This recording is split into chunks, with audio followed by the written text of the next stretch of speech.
মাননীয় স্পিকার, আপনাকে ধন্যবাদ। আমার বক্তব্যের হায়াত কতটুকু হবে? আপনাকে সময় দেই।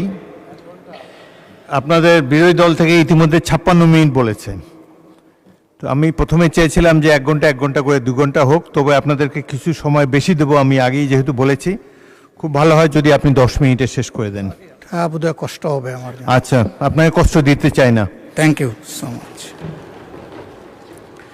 মাননীয় স্পিকার, আমি পুরা সময়টা জুড়ে সমস্ত মাননীয় সংসদ সদস্য যারা বক্তব্য রেখেছেন তাদেরকে সম্মানের সাথে অনুধাবন করার চেষ্টা করেছি। দেশ এবং জাতির জন্য সংবিধান এবং এই সংসদ, আমরা কে ট্রেজারি বেঞ্চে আর কে অপোজিশন বেঞ্চে, এগুলো কোনো পার্মানেন্ট জিনিস না। এই স্বাধীন বাংলাদেশেই কিছু কিছু দল তারা ওখানে বসতেন, আজকে তারা কোথাও নেই। আবার এখানে যারা বসতেন, মাঝে মধ্যে ওখানেও বসতেন, আজকে তারা এখানে বসা আছে। এটাই গণতন্ত্রের সৌন্দর্য। আমরা দলের অভিপ্রায় নয়, জনগণের অভিপ্রায়টাকেই আমরা সম্মান দিয়ে এখানে এসেছি এবং এই প্রস্তাবটা উত্থাপন করেছি। অতি গুরুত্বপূর্ণ বক্তব্য রেখেছেন মাননীয় স্বরাষ্ট্রমন্ত্রী। যেহেতু আন্দালির রহমান পার্থ সাহেব এখানে নেই, এই জন্য আমি ব্যাপারে কোনো কথা বলবো না। উনি ফায়ার করেছেন, কিন্তু কিছু কিছু ফায়ার ওনার ব্যাক ফায়ার হয়ে গেছে।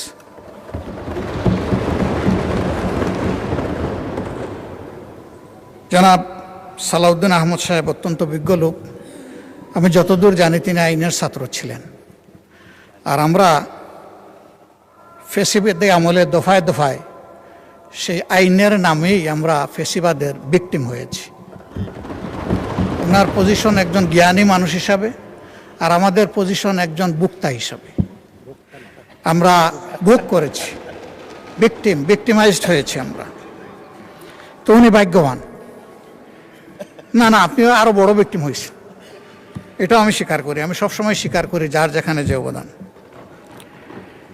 তিনি 73 সালের পরে অর্ডার যে আইন নয় সেইটার উল্লেখ করেছেন, কিন্তু এর পরে বহু অর্ডারও, বহু অধ্যাদেশ, বহু আদেশ আইনের রূপ নিয়েছে। আজকে যদি সেই সমস্ত সম্মানিত ব্যক্তিদের সম্পর্কে কথা বলি, তারা আজকে দুনিয়ায় নেই।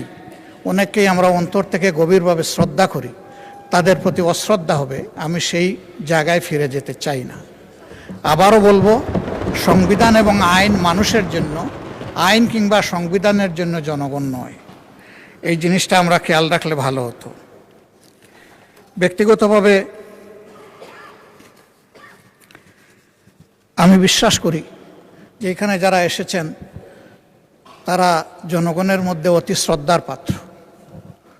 কাজেই কাউকে ঠিক হিট করে কথা বলাটা আমি কখনো সমীচীন মনে করি না। আমি সেদিকে যাব না। আমাদের জনাব সালাউদ্দিন আহমদ সাহেব বলেছেন যে আদেশটা দেওয়া হয়েছে, এইটা একটা অন্তহীন প্রতারণা করা হয়েছে। কে করেছে? ইন্টারিম গভর্নমেন্ট এবং প্রেসিডেন্ট মিলে করেছেন। তো এইটা তো জুলাইয়ের 13 তারিখ হয়েছে, নভেম্বরের 13 তারিখ হয়েছে, আর ভোট হয়েছে 26 সালের 12 ফেব্রুয়ারি। দীর্ঘ সময় মাঝখানে ছিল।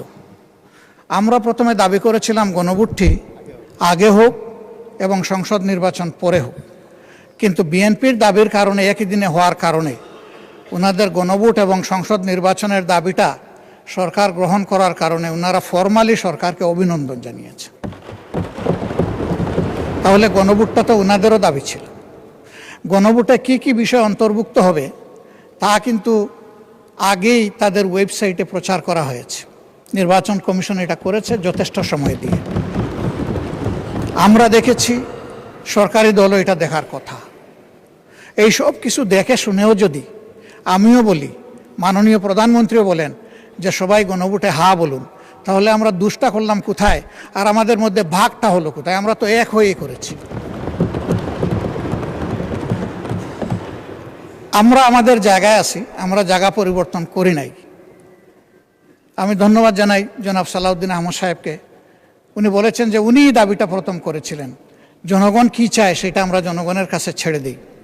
যদি বেশিরভাগ জনগণ এটা সমর্থন করে তাহলে আমরা এটা সবাই মানব। বেশিরভাগ জনগণ সমর্থন করেছে, এখন এটা মানার প্রশ্ন।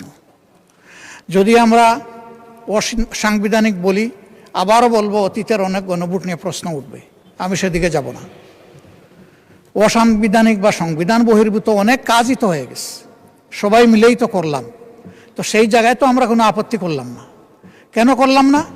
এটা দেশ এবং জনগণের জন্য প্রয়োজন ছিল। সেই জায়গায় যদি না করি, এই জায়গায় তারা যদি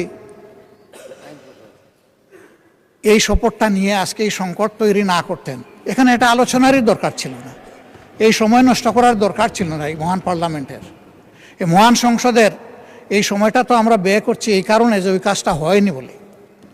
এই জন্যেই আমরা চেয়েছিলাম যে এই অধিবেশন কিভাবে ডাকা যায়, কখন ডাকা যায়, তার উপরে আলোচনা হোক।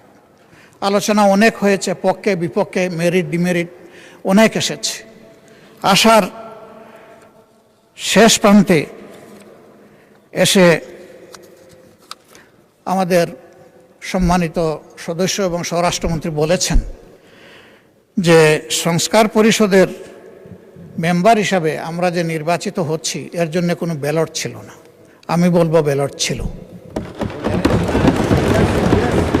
গণভোটের ব্যালটটাই সেই ব্যালট, এবং যে আদেশ বলে গেজেট হয়েছে ওখানে পরিষ্কার লেখা ছিল যে এই নির্বাচনে যারা সংসদ সদস্য হিসাবে নির্বাচিত হবেন তারা একই সাথে সংস্কার পরিষদের সদস্য হিসাবেও বিবেচিত।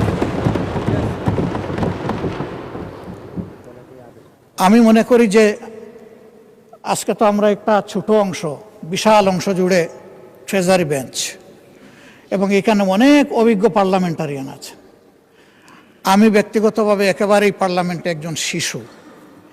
আজকে এই পার্লামেন্টে আমার বয়স হচ্ছে 4 দিন, 4 দিনের শিশু আমি।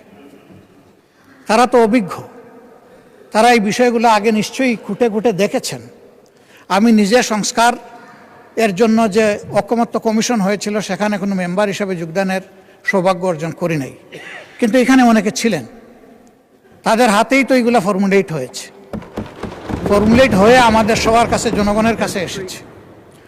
আজকে তারা নিজেদের তৈরি করা জিনিসের সাথে স্ববিরোধিতা করতে পারেন না। এটা মেনে নেওয়াই ছিল মহত্বের লক্ষণ, এবং আমি মনে করি রাষ্ট্র দায়িত্ব হতো তাদের, ভালো হতো। শেষের দিকে এসে সম্মানিত মাননীয় সংসদ সদস্য এবং স্বরাষ্ট্রমন্ত্রী একটা প্রস্তাব দিয়েছেন। আজকে পুরো আলোচনাটা হচ্ছে সংস্কারের উপর, সংস্কার পরিষদের উপর, এর সভা আহ্বানের উপর। তিনি যদি ভালো হতো এরকম করে একটা প্রস্তাব দিতেন যে এই সংস্কার নিয়ে যে আলোচনা হলো তাকে একটা জায়গায় পৌঁছানোর জন্য আসুন আমরা একটা বিশেষ কমিটি করি, তাহলে that could be matter of consideration. আমরা এটাকে ইতিবাচকভাবে দেখতে পারি, কারণ আমরা সংকট তৈরির জন্য তো এখানে আসিনি, দেশের মানুষের সংকট নিরসনের জন্য এখানে এসেছি। আমরা প্রথম দিনই মাননীয় স্পিকারকে অভিনন্দন জানাতে গিয়ে বলেছিলাম যে আমরা একটা গঠনমূলক বিরোধী দল হিসাবে এখানে দায়িত্ব পালন করতে চাই। বিরোধিতার খাতিরে কোনো বিরোধিতা নয়, বরঞ্চ যেখানে প্রয়োজন সহযোগিতা আর জাতির অধিকার সংরক্ষণের প্রয়োজনে বিরোধিতা। আমরা আমাদের পজিশনে এখনো আছি। আমরা সরকারি দলকে আন্তরিকভাবে আহ্বান জানাবো যে আসুন, জনগণের বৃহত্তর রায়, যে রায়টা জনগণ দিয়েছে, কত পার্সেন্ট আমি এটাতে আর যাচ্ছি না বারবার, জনগণ গণভোটকে গ্রহণ করে নিয়েছে। আমরাও গ্রহণ করার মাধ্যমে জনগণকে সম্মান করি, তাহলে এই সংসদ সম্মানিত হবে ইনশাআল্লাহ। এই জন অভিপ্রায় এর মধ্য দিয়ে প্রতিফলিত হোক আমাদের সমন্বিত উদ্যোগে। এখানে আলাদা আমরা এক লাইনে, ট্রেজারি বেঞ্চ আরেক লাইনে চলতেই থাকলাম, এটার মাধ্যমে সমাধান কিভাবে হবে এটা আমরা সবাই বুঝি। এই জন্য আমরাও সমাধান চাই, কিন্তু আমরা ন্যায্যতার ভিত্তিতে চাই। যে বিষয়ের উপরে আলোচনা হয়েছে সেই বিষয়ের উপরে একটা কমিটি আপনি যদি উত্তম মনে করেন আপনি করে দিতে পারেন, তবে সেখানে আমাদের আহ্বান থাকবে যে দুই দিক থেকেই সমান সংখ্যক সদস্য নিয়ে যেন ওই কমিটি গঠিত হয়, তাহলে আমরা সেখানে আমাদের মতামত সুন্দরভাবে দিতে পারবো। এখানে সংখ্যাগরিষ্ঠতার ভিত্তিতে যদি কোনো কমিটি গঠন হয়, তাহলে এখন যেমন এখানে ডিবেট হচ্ছে, তখনও সেখানে ডিবেট হবে, যে লাউ সেই কদুতেই থেকে যাবে, অন্য কোনো ফল আমরা এখান থেকে আহরণ করতে পারবো না। মাননীয় বিরোধী দলীয় নেতা, আপনি কনক্লুড করুন। Take another 3-4 minutes. আমরা আমাদের অভিপ্রায় আপনার সামনে তুলে ধরেছি, এখন সিদ্ধান্ত আপনার। আপনাকে ধন্যবাদ। আসসালামু আলাইকুম।